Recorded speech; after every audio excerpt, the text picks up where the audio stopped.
Right now at noon, crews are responding to a fire on Madison's west side. We'll have a live report from the scene. Plus, Governor Walker is responding after President Trump calls for a boycott of Harley-Davidson. And the University of Maryland's football program is under investigation after a player's death. This is News 3 at noon. Good afternoon, everyone. I'm Mark Kane. Thanks for tuning in to News 3 on this Monday. Hope you all had a good weekend. We'll get to those stories in just a bit. But first, let's head over to the Weather Center. Meteorologist Chris Reese has a look at your first alert forecast. A warm one out there. It is another warm one. Lots of sunshine, too, and still lots of haze that we do have in our forecast. We're keeping that around. Here's a live look outside right now showing you the beautiful conditions. Yes, it's hazy, but nonetheless, it's still a rather nice day out there. The temperature 82 degrees right now. The dew points are up, folks, so it is very humid as you step outside. Dew points approaching 70, if not exceeding 70 in some places. Temperatures are all in the low to mid 80s across south central Wisconsin today. Here are those dew points again.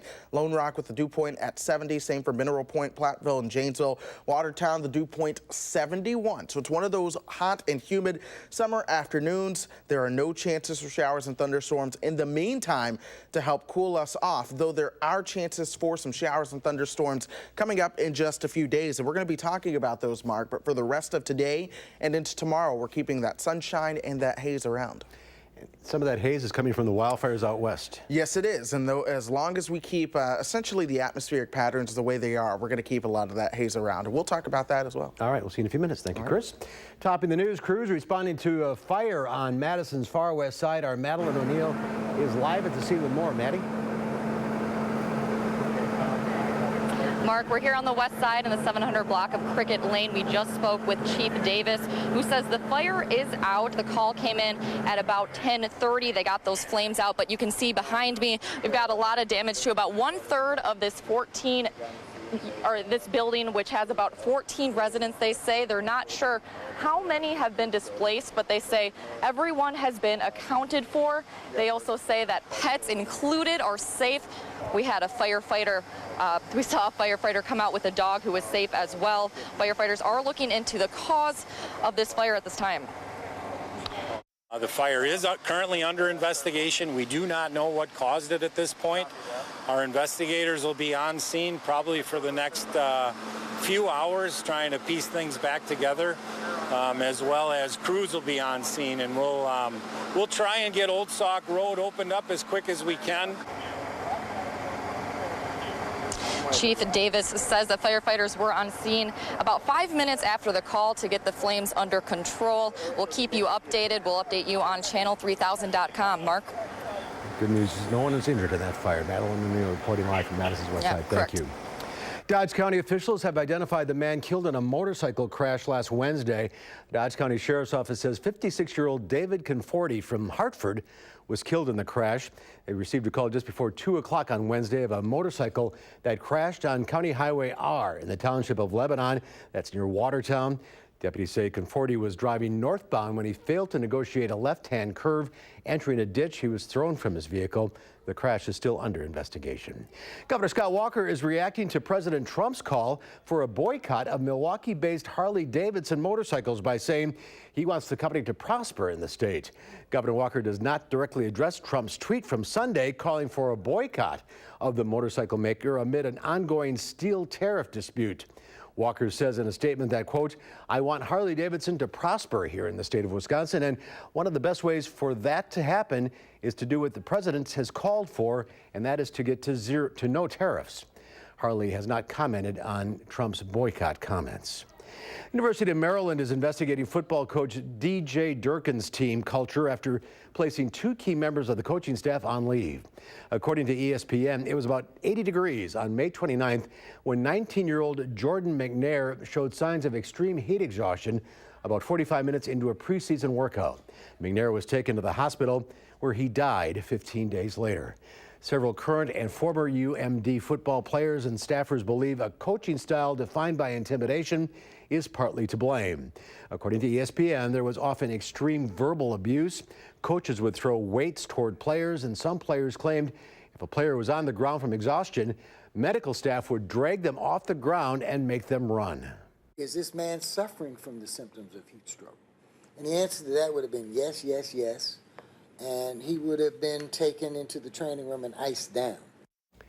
In a statement, the university promised a full investigation, saying humiliation and demeaning a student is not only bad teaching and coaching, it is an abuse of the authority of a teacher and coach. Voters will head to the polls tomorrow in the primary election, and while you're at the polls, you have to pick one party to vote for. On your ballot, you'll pick Republican or Democrat or a third party. There are races for governor, 8 candidates on the Democratic side, 2 for Republicans. Lieutenant governor, 2 Democratic candidates, 1 for Republicans. There's also races for state treasurer, secretary of state, attorney general, and U.S. Senate. We've got more information on many of these races and the candidates on channel3000.com. There's more to come on News 3 at noon. Up next, we'll see what Howard's working on in the Mr. Food Test Kitchen. Today's the day I share a real guilty pleasure with you. You're going to love it. It's so good, there's only crumbs left.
Today, we're going all out with a recipe that's perfect with everything from spaghetti to veggie-packed salads.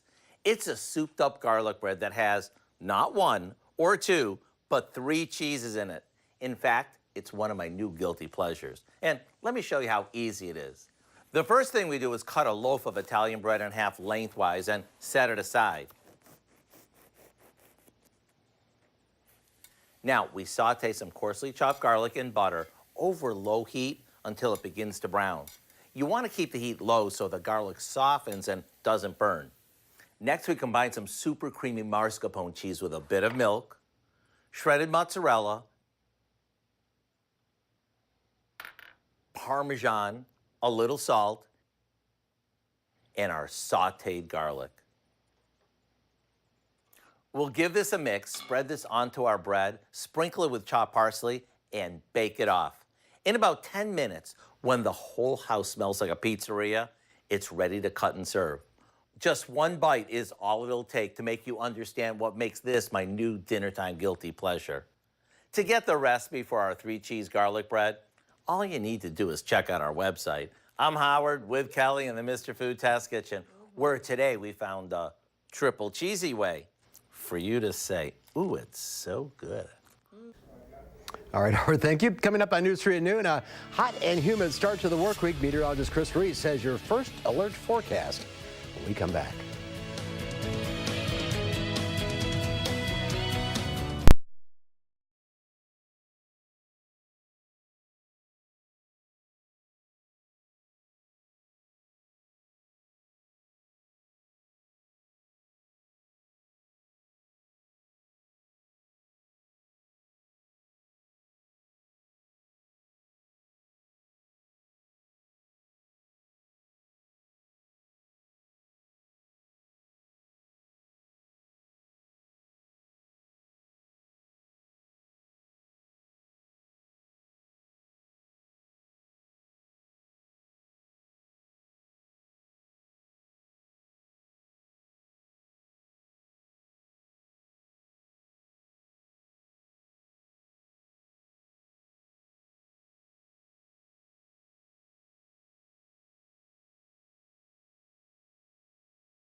Our call for action phone bank is open right now, ready to take on your consumer issues and call our hotline. Volunteers will help you with any consumer complaints. 608-270-2833 is the number to call. The service open every Monday, Wednesday, and Friday between 11 and 1. Let's check Wall Street at the noon hour. The Dow Industrial's down 120 points. The NASDAQ also down about 14. Let's check in now with Q106 Farm Director Pam Yankee on this hot Monday. Yeah, but it sounds like we're going to get a little bit of a break later this week. That's some good news. I saw a lot of folks trying to wrap up haymaking over the weekend and some fall tillage stuff that's going on, trying to get that alfalfa seeded a little bit. Could use a little moisture now. There's some areas of the state that are getting crispy again, so we'll wait. The latest crop progress reports coming out this afternoon. We'll find out what the quality ratings on our corn and beans look like. Friday, we had that big World Ag Supply Demand report that came out. Aside from the USDA numbers, we also got our Wisconsin numbers, and it looks like we are going to have a big crop around here. Wisconsin corn crops expected to average 177 bushel to the acre. That's up 3 bushel compared to last year. That would be the second largest corn crop on record for Wisconsin if we can get it all. Soybeans, same situation. We've got 50 cents or a 50 bushel average on our Wisconsin soybeans. That's up 3 bushel compared to last year. If we get all of the acres harvested, we'd have 150,000 more acres than we did previously, setting a brand new record as far as overall yields are concerned. So we are stacked up in Wisconsin for having big corn and soybean crops. I looked at our neighbor, Minnesota, for example, and they actually are looking at a slightly smaller crop than what they projected earlier this year. So whether you like it or not, our Wisconsin weather has really helped us out. Dairy on the other side, that's catching news as well. We're up again today in Chicago. Barrel cheese, 2 3/4 cents higher, back to 164 3/4. 40-pound block cheese up a quarter at 166. Double A butter, 2 3/4 cents higher today, 236 3/4. And today, A group of Wisconsin dairy farmers and Wisconsin Farmers Union members are out in Albany, New York, talking about dairy pricing policy with Agrimark Co-op. They are really investing in a supply management plan that they say could be getting the work done. They are going to jump on a bus after the meeting today and basically drive through the night to get back to Wisconsin so they can get chores done tomorrow. Wrap it up about 1 o'clock, as I understand it, down by Cambridge at Dwayne and Tina Hinchley's farm with a quick press conference. So I'll let you know what they found out from those dairy farmers in the Northeast coming your way tomorrow. Schedule like you have, those folks running all over the place. Yeah, no kidding. Well, like I said, it was a hot, sticky one over the weekend, but I noticed, like, later this week, I thought I saw daytime highs in the mid to upper 70s. That'll be quite a change. Yes, it'll be very nice. Let's see if that's holding true. Thank you, Pam. Chris is here with the forecast cooling down a little bit. That is, she almost ruined the surprise for me. That's right. We have some better weather coming into our forecast. That's more about what we should expect for this time of the year. But until then, it's still very warm. Lots of sunshine has been noted out there. Temperatures are into the low 80s so far. Today, we're sitting at 82 degrees. Those dew points, folks, are way up there into the upper 60s and low 70s. But all of us are seeing those fairly warm temperatures this afternoon. A lot of folks, just about all of us, into the low and mid 80s. A few upper 80s are showing up. Black River Falls at 87 right now. Of course, 82 here in Madison. Our friends in Janesville sitting at 84. It's a little bit cooler over towards the lakeshore. They do have some of their temperatures that are into the upper 70s as of now. But those dew points are all in the upper 60s and low 70s. So it is very humid out there. It's reaching the point where the humidity becomes the air you can wear. Now, girls, we know the hair's messed up. That was long gone. Best of luck on that one. Boys, put on that extra deodorant. I mean, you're really going to need it. It's going to be very hot and very humid out there. And eventually these dew points, they're going up and they're continuing to go up. But for the most part, going through the next 12 hours, we'll keep these dew points staying steady into the mid and upper 60s and low 70s. Eventually, we'll cool things down as we go through the next couple of days. Doppler track showing you that we are all clear across the upper Midwest of any kind of rainfall, so we do not have to be worried about that. If you haven't noticed, though, sky conditions are still very hazy. A lot of that has to do with smoke coming in from wildfires out west. You can almost kind of see that on visible cloud track. So pay attention right here where it's initially a dark black, and then you kind of see that fill up with that light gray kind of color. For one, the sun is coming up. That's part of what you're seeing. But a lot of this hazy gray is a result of some cloud cover that we do have, or not cloud cover, but smoke cover rather, that we do have over the area. The sunshine is still being driven by this dome of high pressure and control, eventually turning our winds out of the south and southwest. A cold front back to the north and west will gradually approach the region as we come into Wednesday. At the same time, we're watching a region of low pressure over the central plains. It's going to be throwing moisture up our way. Then that cold front will come in to eventually squeeze some of that moisture out. That is going to bring rain chances, especially tomorrow night and into Wednesday. It'll target the southern half of the state and towards Illinois more so than the northern half of the state. But that is our best rain chance. And after that, we begin to cool things down. There are some days that we are expecting highs to not make it out of the 70s. Those will be some pretty fantastic days, but we may see some clouds lingering around as well. Until then, 87 today. Once we get through that cool down, of course, temperatures do make a bounce back to above average conditions. 87 degrees this afternoon. Of course, it's going to be hazy and very humid. The heat index into the upper 80s and low to mid 90s. We go through the next 7 to 10 days. A rain chance Tuesday night and into Wednesday. Temperature staying in the 70s on Thursday as well. By the weekend, another rain chance Sunday night into Monday with temperatures in the 80s as well. Up and down a little bit. Up and down a little bit. It's that roller coaster ride as we begin to transition seasons, but until you fully get one season to lock in, a roller coaster is what we'll be dealing with. Middle of August, still yes, summer. Sir. All right, thank you, Chris. My pleasure. There's more to come on News 3 at noon. Up next, Lisa Briggs from the Bruce Company is here taking your plant and garden questions. 270-9933, the number to call. We'll get to your questions right after this. News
Lisa Briggs from the Bruce Company taking your calls, 270-9933. That's an impressive plant there. This is a ginger. I brought some tropical plants to go with the tropical Okay, wave that we're having. there you go. So we have ginger and croton. This is an elephant ear.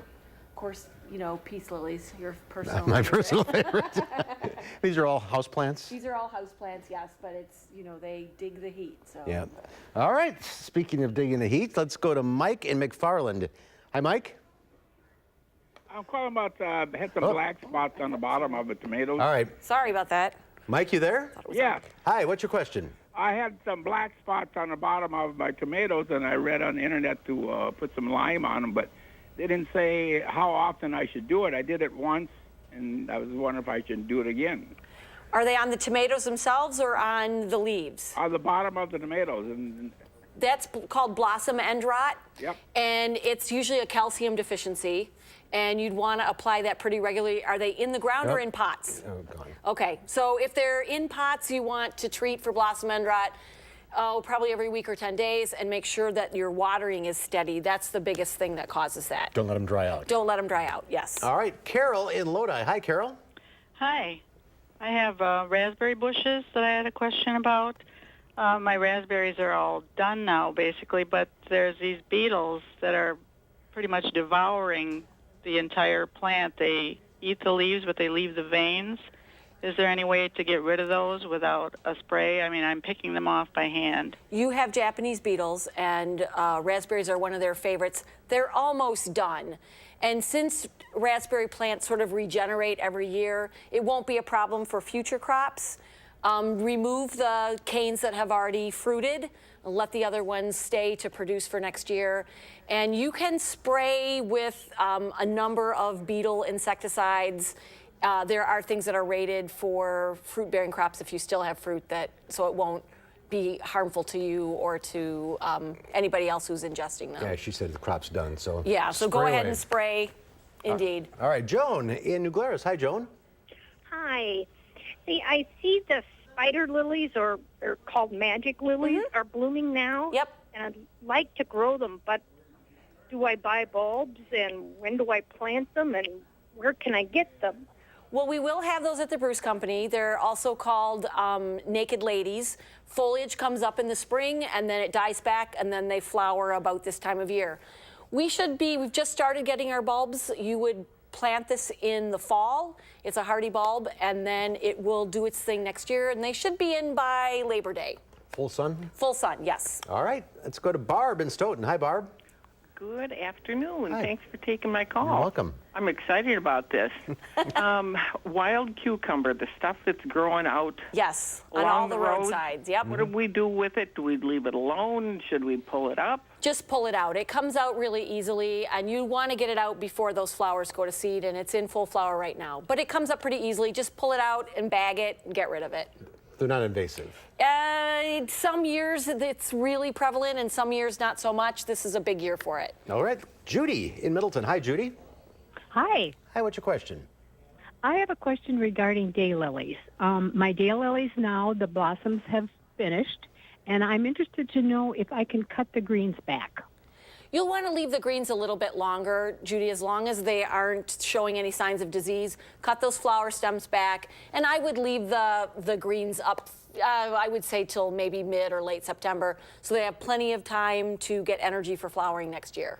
Okay, John in Waterloo. Hi, John. Hi there. Hi, what's your question? I have a large pine tree that was really devastated by a walnut tree.